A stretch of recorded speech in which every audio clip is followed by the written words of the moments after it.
और मेरे प्यारे मित्रों, जय बजरंगबली।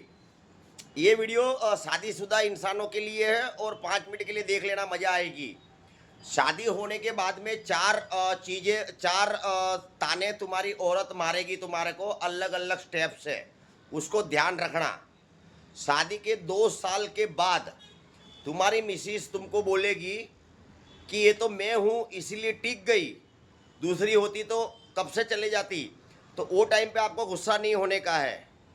गुस्सा होके दूसरी शादी का ख्याल बीच यानी मगज में लाना ही नहीं है, बिल्कुल भी, बिल्कुल नहीं लाने का है। क्योंकि दूसरी लाओगे वो भी यही तुम्हारे को ताना मारेगी। उसके बाद में तुम बीवी को ऐश और आराम देने के लिए, ऐश और आराम सब सुविधा देने के लिए रात दिन मेहनत करोगे। उनाले में, ठंडी में, बारिश में रात दिन मेहनत करोगे और तुम उसके लिए सारी सुविधा करके दोगे, सारी सुविधा। कोई भी चीज़ बाकी नहीं रखोगे, सब तुमको लाके नहीं तुम उसके लिए करोगे। बराबर है, तुम्हारी चंपलें घस जाएगी, तुम कोई चीज़ का ध्यान नहीं रखोगे, सिर्फ उसका सुविधा का ध्यान रखोगे कि घर में पूरी सुविधा मिले मेरी बीवी को। लेकिन 10 साल के बाद में फिर दूसरा ताना मारेगी तुम्हारी बीवी तुम्हारे को और बोलेगी ये तो मैं आई हूँ इसीलिए तुम्हारा घर हरा भरा है, वरना तुम्हारे पास में था क्या। वो टाइम पे भी तुम्हारे को गुस्सा नहीं होने का है, वो बात को इग्नोर करने का है और आगे की लाइफ बढ़ाने की है। क्योंकि इसके आगे दूसरा ऑप्शन नहीं है शादी का, क्योंकि ये वापस यही की यही बात आएगी। बराबर है।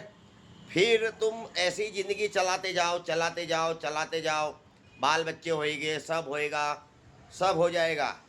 उसके बाद में 20 साल के बाद, 20 साल के बाद तुम्हारी बीवी तुम्हारे को तीसरा ताना मारेगी। जब तुम्हारे घर में बहू आ जाएगी, बेटे बेटे हो जाएंगे, बड़े सब हो जाएगा, सब वेल सेट हो जाएगा, सब बराबर हो जाएगा। उसके बाद में तीसरा ताना मारेगी तुम्हारी बीवी तुम्हारे को कि तुमने जिंदगी में मेरे लिए किया क्या है। तो उस टाइम पे भी तुम्हारे को गुस्सा नहीं लाने का है मगज में, ये मेरी बात ध्यान रखना। क्योंकि तुम्हारा 15 साल का, 20 साल का संघर्ष, जो तुमने मेहनत करके घर बसाया, बीवी की बात सुनी, सब कुछ किया, बराबर है। तो ये तुम्हारी 18 साल की जो मेहनत ने ये सब है, सब तुमने जो भी किया है, तो वो तुम उसको 10 मिनट में समझा नहीं पाओगे। बराबर है। ये तीसरे ताने की बात कर रहा हूँ कि वो तुम उसको समझा नहीं पाओगे और तुम्हारा मगज का अट्ठा हो जाएगा। तो उस टाइम पे भी गुस्सा नहीं होने का है, आपको आपकी लाइफ चलाते रहने का है, चलाते रहने का है। क्योंकि दूसरा ऑप्शन है नहीं है। तो फिर उस टाइम पे तो शादी भी नहीं होगी, चलो वो तो ऑप्शन निकल गया, अब तुम्हारे को चलाने का ही है। फिर चौथा ताना आएगा, चौथा ताना। अगर बीवी के पहले आप तुम मर गए, बराबर है, बीवी के पहले तुम आप मर गए और तुम्हारे बीवी ने तुम्हारे लड़के को बोला कि ये काम कर दे मेरा, लेकिन अगर तुम्हारे लड़के ने ना बोला, बराबर है, ना बोला कि मैं नहीं करूँगा काम, तो तुम्हारी बीवी तुम्हारे मरने के बाद भी तुम्हारे लड़के को ताना मारेगी कि तू भी तेरे बाप जैसा ही है। बराबर है, तेरे बाप ने मेरी बात नहीं सुनी और तू भी नहीं सुन रहा है। बराबर है। फिर तुम्हारा बदला लेगा तुम्हारा लड़का और 2 शब्द में उसको समझाएगा कि तेरी बात सुन सुन के तो मेरा बाप मर गया, बराबर है, फिर भी तेरे को फर्क नहीं पड़ा, अब मेरे को तेरी बात नहीं सुननी है। बराबर है, क्योंकि लड़के ने तो देखा है कि घर में क्या क्या हो रहा था।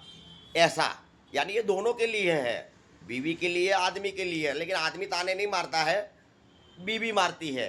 तो ये चीज़ को तुम भूल जाना और घर गृहस्थी संभालना।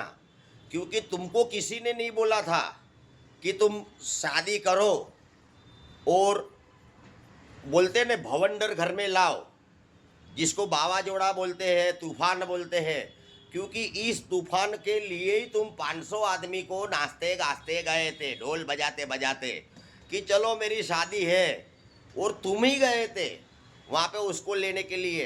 तो कारण तुम ही हो, बराबर है, तुम ही कारण हो कि। और उसमें सास ससुर को अगर थोड़ी सी बहू के तरफ से तकलीफ पड़ती है तो सास ससुर भी सहन कर लेना। क्यों मालूम है? क्योंकि अमुक उम्र के बाद में माँ ही बोलती है, बाप ही बोलता है बेटा शादी कर ले, शादी कर ले, शादी कर ले, बराबर है, फिर बेटा शादी कर लेता है। तो ये सब तुमने ही क्रिएट किया है और तुमको ही निपटाना है। इसमें कोई तुम्हारे परिवार के बीच में आएगा नहीं। चलो, जय हिंद, जय भारत। मेरा वीडियो अच्छा लगा हो तो इसको शेयर करना, लाइक करना, कमेंट करना, अच्छा कमेंट लिखना। जिसके साथ में ऐसी प्रॉब्लम हो वो कमेंट करना। जय हिंद, जय भारत, जय बजरंग बली।